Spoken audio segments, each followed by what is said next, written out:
Why do we prefer mineral water? And why mineral water is much costlier than purified water? Yes, you are absolutely right.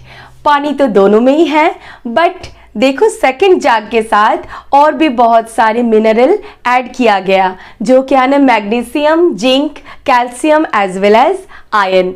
These are very good for health.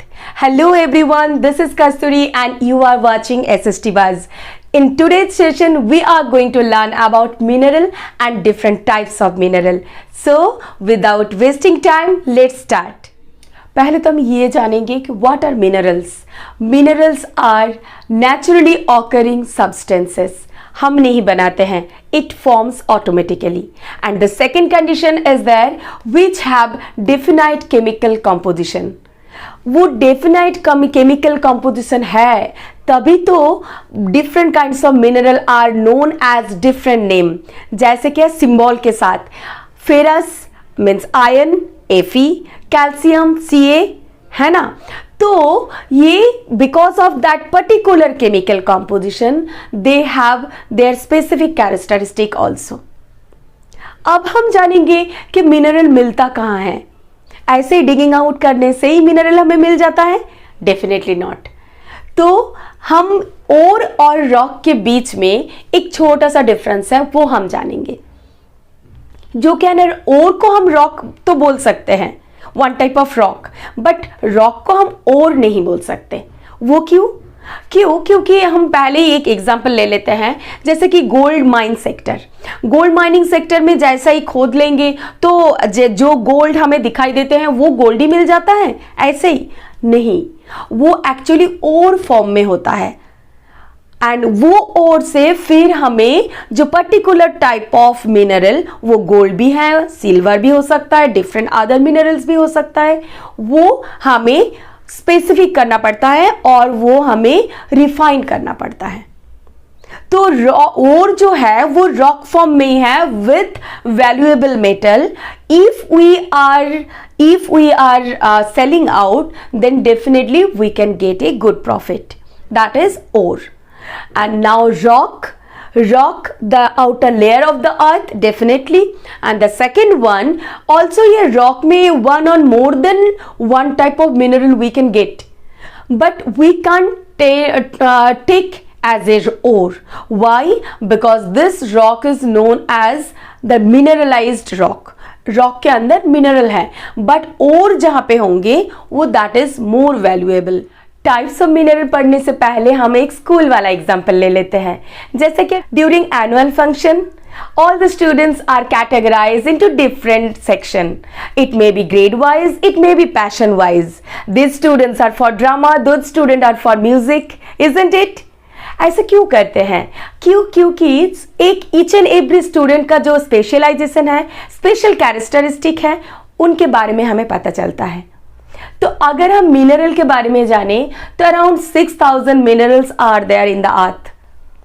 And so each and every mineral के बारे में अगर हमें जानकारी चाहिए, हम अगर लेना चाहते हैं, तो that would be easier if we are classifying them into different section. तो mineral are broadly divided into two sections. First one is metallic and the second one is non-metallic. Metallic means समझ में तो आ ही रहा है, metal, तो वो mineral के अंदर metal content होंगे. And non-metallic, so mineral तो है but metal content नहीं होंगे. कैसे example है? mica, salt, limestone, granite. So these are the example. Now again metallic mineral को हम हिस्से में बांट देंगे, जो क्या है ना, ferrous and non ferrous. Ferrous iron content would be there. Actually ferrous, this is Latin word, it's comes from ferrum, so that means iron. तो ferrous that means that mineral will have that iron content. तो वो कौन सा mineral होंगे? Iron और nickel, manganese. And on the other hand non ferrous, देखो इसमें Fe means iron नहीं होंगे. तो इसमें क्या? Copper, lead, gold, silver and platinum. तो ये गोल्ड, सिल्वर, प्लैटिनम को क्यों बॉक्स में रखा गया है? For 8th standard metallic, non metallic and their division ferrous, non ferrous enough. जब तुम 10th स्टैंडर्ड में जाओगे, बस gold, silver, platinum, this had been made in separate category, that is precious mineral. क्यों? क्योंकि according to their cost. One more specialization would be there. Here, coal and petroleum, these would be considered as a energy mineral. Types of metallic mineral के बारे में तो जान ही लिया, ferrous and non-ferrous. Now we are going to differentiate between them. क्यों? क्योंकि this comes as a 3 mark question even as well as 1 mark question also. तो first, what is the point? First is magnetic by nature. Magnetic by nature क्यों? क्योंकि ferrous तो है, जहां पे ion होंगे तो magnetic force is must. On the other hand यहाँ पे मिनरल में मैग्नेटिक फोर्स नहीं है. क्यों? क्योंकि फेरस कंटेंट नहीं है. Now the second point, subject to rust और कोरोजन. यहाँ पे कोरोजन दिखाई देगा, वहां पे कोरोजन रेजिस्टेंस है. क्यों? क्यों? क्योंकि कोरोजन रस्ट के पीछे एक ही रीजन है, that is ferrous means ion. इसीलिए देखो, कोई भी आयरन एंड स्टील, जो भी एक फेरस मिनरल, अगर तुम 15 दिन, 20 दिन, 1 महीना एक ह्यूमिड वेदर में रखो तो जल्दी से तुम्हें रस्ट एंड कोरोजन दिखाई देगा, रेडिश कलर का एक spot. But non ferrous mineral के लिए, जैसे कि गोल्ड, सिल्वर, कॉपर, 1 महीना, 2 महीना, 10 साल के बाद भी तुम्हें रस्ट एंड कोरोजन दिखाई नहीं देगा. Now next is there heavy in weight and light in weight. Definitely iron content जो मिनरल है, weight would be very much comparatively non ferrous. तो हम देख लेते हैं, कोई एक पॉट अगर आयरन का लिया हो और एल्यूमिनियम का, तो definitely aluminium would be means bauxite जिसका रॉ मटेरियल है, तो aluminium would be more lighter.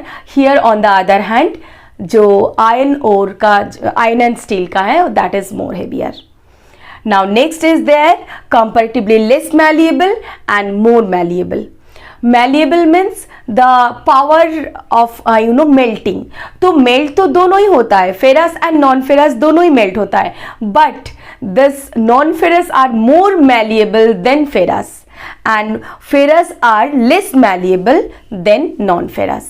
Malleable दोनों ही होता है, but we are comparing with them, so that's why non ferrous are more malleable in comparison to ferrous.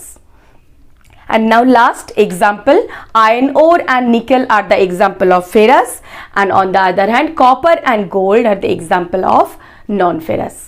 So this is all about ferrous and non-ferrous. So in today's session we have covered mineral and different types of minerals. I hope you have understood very nicely. If you have any doubt and queries, feel free to share with me. Thank you so much for watching. Tata, bye bye.